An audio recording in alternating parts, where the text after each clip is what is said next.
The day begins with the sound of an alarm. Before your feet touch the floor, your mind is already moving, reviewing a long list of things you feel you have to do. You make the coffee, answer the emails that came in overnight, get the workout in, and plan the meals for the week. On the surface, you look capable. You're always in motion, managing an endless list of tasks.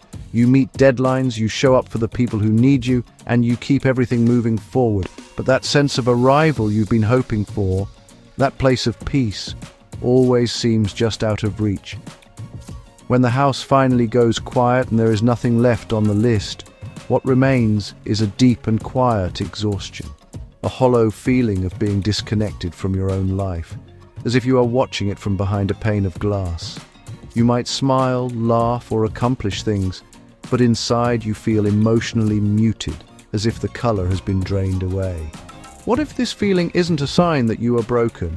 What if it's a quiet signal from deep within, telling you that you were never meant to live like this? Welcome back to Mentor's Mindset. We often imagine burnout as something dramatic, a breaking point where someone finally gives up. But for most people, it doesn't arrive with drama. It arrives slowly. It feels less like an explosion and more like a slow leak, draining your energy and your sense of self one drop at a time. This is silent exhaustion. It builds so gradually that you barely notice it because on the outside, you are still functioning. You are still getting things done. It feels less like a fire and more like a slow fade. The signs are subtle, a mental fog that lingers long after your coffee. The way a simple task like replying to a message suddenly feels like it takes impossible effort. You see the notification, you know it only takes 30 seconds, but you cannot summon the energy. You may notice yourself becoming more irritable, with a short fuse for things that never used to bother you. Or you might feel the opposite, a numbness that settles over the activities and people you once loved. You go out with friends but feel distant. You try an old hobby but the familiar spark isn't there. This is not a personal flaw, it is a biological response. That fatigue that sleep cannot fix is your nervous system signaling that it is overwhelmed. Constant pressure, constant demands, and a lack of true rest keep your body in a low-grade state of emergency. It can show up as headaches, digestive issues, or feeling like you get sick more often. This isn't just stress, it is depletion mentally, physically, and emotionally. Without understanding this, it is easy to turn the exhaustion inward and blame yourself. You tell yourself you should be able to handle it, which only makes the weight feel heavier. Why do so many people feel this quiet desperation? The philosopher Byung-Chul Han describes our era as the achievement society. In the past, life was shaped by rules and limits. Today, everything is framed as possibility. You can. At first, you can sounds like freedom. You can achieve anything. You can be anything. But this has created a new kind of pressure. Many of us have become our own strictest bosses, constantly pushing ourselves to perform, improve, and produce. The pressure is no longer simply external. It is something we carry inside. This shows up in three ways. First, the line between work and personal life has almost disappeared. A hobby no longer feels like something you do for fun. It becomes something you could monetize or improve.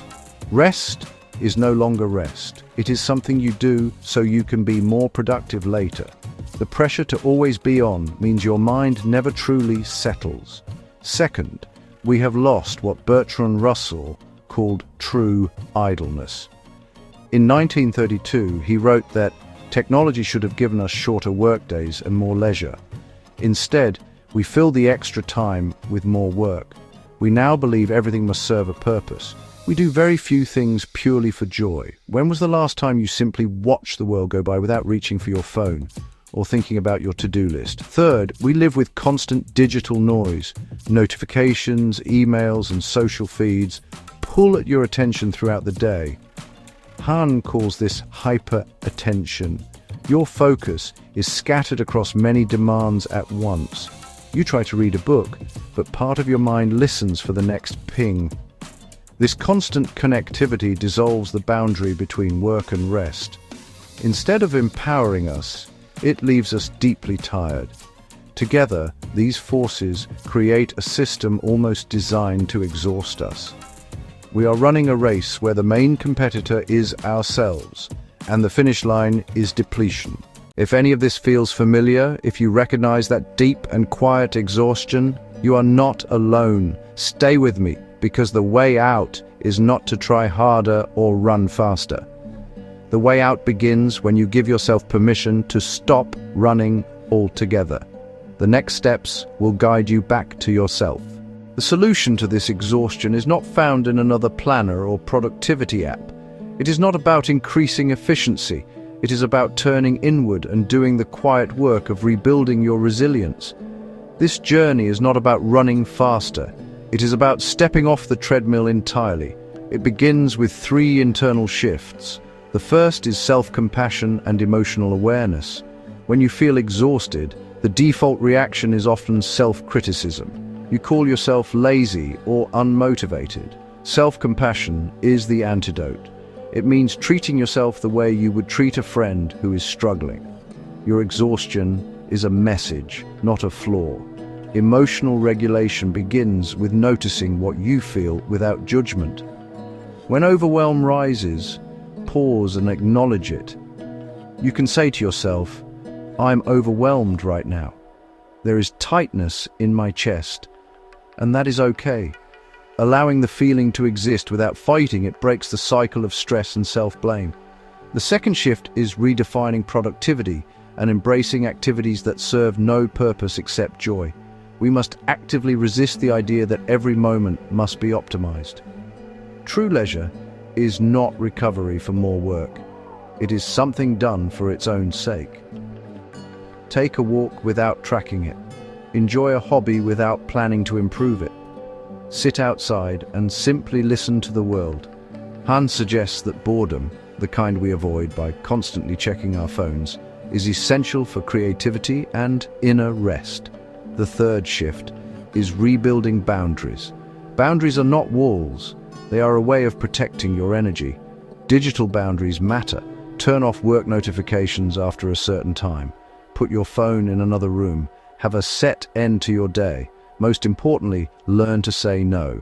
No to extra commitments. No to events you do not have the energy for. No to the internal voice that insists you should be available at all times. Every boundary you set sends a message to yourself that your rest and your peace are worth protecting. You were never meant to operate like a machine.